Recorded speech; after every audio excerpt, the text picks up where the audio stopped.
ದೆವ್ವ ಭೂತಗಳೇಕೆ ಹನುಮಂತ ಎಂದರೆ ಭಯಪಡುತ್ತೆ ಗೊತ್ತಾ? ದೆವ್ವ ಭೂತಗಳ ಬಗ್ಗೆ ಭಯವನ್ನು ಹೊಂದಿರುವವರು ಅಥವಾ ನಕಾರಾತ್ಮಕ ಶಕ್ತಿಗಳ ಬಗ್ಗೆ ಅಂಜಿಕೆಯನ್ನು ಹೊಂದಿರುವವರು ಹನುಮಂತನನ್ನು ಪೂಜಿಸಬೇಕು, ಹನುಮಂತನ ಹೆಸರನ್ನು ಪಠಿಸಬೇಕು ಎಂದು ಹೇಳುವುದನ್ನು ನೀವು ಗಮನಿಸಿರಬಹುದು. ಹನುಮಂತನೆಂದರೆ ದೆವ್ವ ಭೂತಗಳೇಕೆ ಹೆದರುತ್ತೆ ಗೊತ್ತಾ? ಭಯದಿಂದ ಮುಕ್ತರಾಗಲು ಹನುಮಂತನ ಹೆಸರನ್ನೇಕೆ ಹೇಳಬೇಕು? ಬನ್ನಿ ಈ ವಿಡಿಯೋದಲ್ಲಿ ಇದೆಲ್ಲದರ ಕುರಿತು ಚರ್ಚಿಸೋಣ. ಮೊದಲನೆಯದಾಗಿ, ನಮ್ಮ ಯೂಟ್ಯೂಬ್ ಚಾನಲನ್ನು ನೀವು ಇನ್ನೂ ಸಬ್ಸ್ಕ್ರೈಬ್ ಮಾಡಿಲ್ಲ ಅಂದರೆ ದಯವಿಟ್ಟು ಸಬ್ಸ್ಕ್ರೈಬ್ ಮಾಡಿಕೊಳ್ಳಿ. ಹಿಂದೂ ಧರ್ಮದಲ್ಲಿ ಪ್ರತಿಯೊಂದು ದಿನವೂ ಒಂದಲ್ಲ ಒಂದು ದೇವರು ಮತ್ತು ದೇವತೆಯನ್ನು ಪೂಜಿಸುವ ಸಂಪ್ರದಾಯವಿದೆ ಎನ್ನುವ ನಂಬಿಕೆ ಇದೆ. ಆದರೆ ಹನುಮಂತನನ್ನು ವಾರದಲ್ಲಿ 2 ಬಾರಿ ಪೂಜಿಸುವ ಪದ್ಧತಿ ಇದೆ. ವಾರದಲ್ಲಿ ಮಂಗಳವಾರದ ದಿನದಂದು ಮತ್ತು ಶನಿವಾರದ ದಿನದಂದು ಹನುಮಂತನನ್ನು ಪೂಜಿಸಲಾಗುತ್ತದೆ.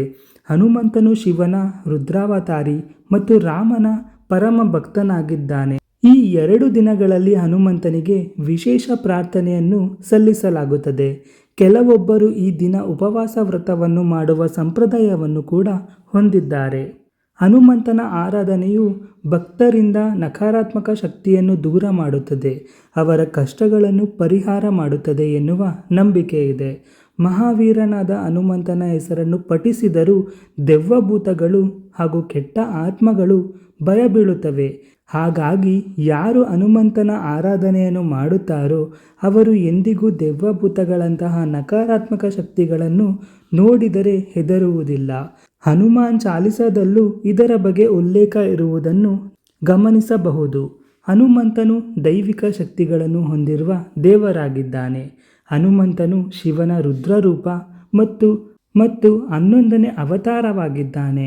ಕಲಿಯುಗದಲ್ಲೂ ಸಕ್ರಿಯವಾಗಿರುವ ಹಾಗೂ ಕಣ್ಣಿಗೆ ಕಾಣುವ ದೇವರು ಎಂದರೆ ಅದುವೇ ಹನುಮಂತ ಅಥವಾ ಆಂಜನೇಯ ಸ್ವಾಮಿ. ಹನುಮಂತನು ಅಮರತ್ವದ ವರವನ್ನು ಪಡೆದುಕೊಂಡಿರುವ ದೇವನಾಗಿದ್ದಾನೆ ಮತ್ತು ತ್ರೇತಾಯುಗದಿಂದಲೂ ಅವನು ನಮ್ಮೊಂದಿಗಿದ್ದಾನೆ. ಹನುಮಂತ ರಾಮನ ಭಕ್ತನಾಗಿದ್ದರೂ ಸೇವಕನಾಗಿದ್ದರೂ ಅವನಲ್ಲೂ ದೈವಿಕ ಶಕ್ತಿಗಳು ಅಡಕವಾಗಿದ್ದವು. ಶಿವನ ಆಶೀರ್ವಾದಗಳು ಮಾನವರು, ದೇವರುಗಳು ಮತ್ತು ರಾಕ್ಷಸರು ಸೇರಿದಂತೆ ಎಲ್ಲರ ಮೇಲೂ ಇರುತ್ತದೆ.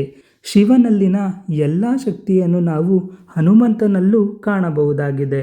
ದೆವ್ವ ಭೂತಗಳು ಹನುಮಂತನನ್ನು ನೋಡಿದರೆ ಯಾಕೆ ಹೆದರುತ್ತವೆ?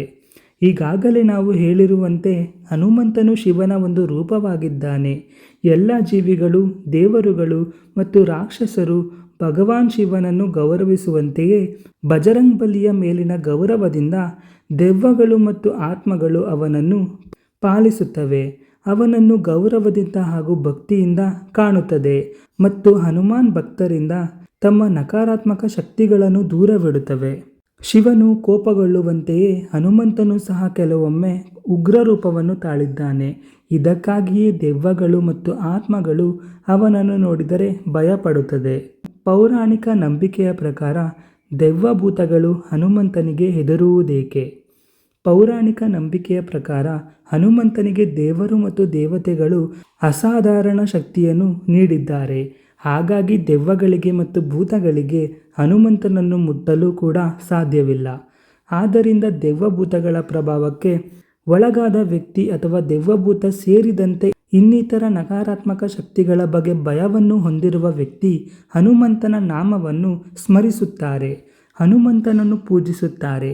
ಹನುಮಂತನು ಎಷ್ಟು ಪ್ರಭಾವಶಾಲಿಯಾಗಿದ್ದಾನೆಂದರೆ ಅವನು ಅಹಿಮ, ಮಹಿಮ, ಗರಿಮ, ಲಘಿಮ, ಪ್ರಾಪ್ತಿ, ಪ್ರಾಕಾಮ್ಯ, ಇಶ್ವಿತ ಮತ್ತು ವಶ್ವಿತ ಎನ್ನುವ 8 ಸಿದ್ಧಿಗಳನ್ನು ಹೊಂದಿದವನಾಗಿದ್ದಾನೆ.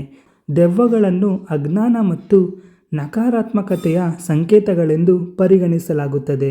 ಆದ್ದರಿಂದ ಸಿದ್ಧ ದೇವರ ಸಕಾರಾತ್ಮಕ ಶಕ್ತಿಗಳು ಅವುಗಳನ್ನು ಹೆದರಿಸುತ್ತವೆ ಮತ್ತು ಅವುಗಳನ್ನು ದೂರ ಉಳಿಯುವಂತೆ ಮಾಡುತ್ತದೆ. ಹನುಮಂತನು ದೈವಿಕ ಶಕ್ತಿಯನ್ನು ಹೊಂದಿರುವ ಕಾರಣ ಒಂದಾದರೆ ಅವನು ಶಿವನ ಅಂಶವಾಗಿದ್ದಾನೆ ಎಂಬುದು ಇನ್ನೊಂದೆಡೆಯಾಗಿದೆ. ಅಷ್ಟಸಿದ್ಧಿಗಳನ್ನು ಹೊಂದಿರುವುದು ಮತ್ತೊಂದೆಡೆಯಾಗಿದ್ದರೆ ಹನುಮಂತನಲ್ಲಿ ಈ ಎಲ್ಲ ಶಕ್ತಿಗಳಿಂದಾಗಿ ದೆವ್ವಭೂತಗಳು ಹನುಮಂತನೆಂದರೆ ಭಯಪಡುತ್ತವೆ. ಈ ವಿಡಿಯೋ ನಿಮಗೆ ಇಷ್ಟವಾಗಿದ್ದಲ್ಲಿ ನಮ್ಮ ಚಾನಲನ್ನು ಸಬ್ಸ್ಕ್ರೈಬ್ ಮಾಡಿಕೊಳ್ಳಿ. ಧನ್ಯವಾದಗಳು.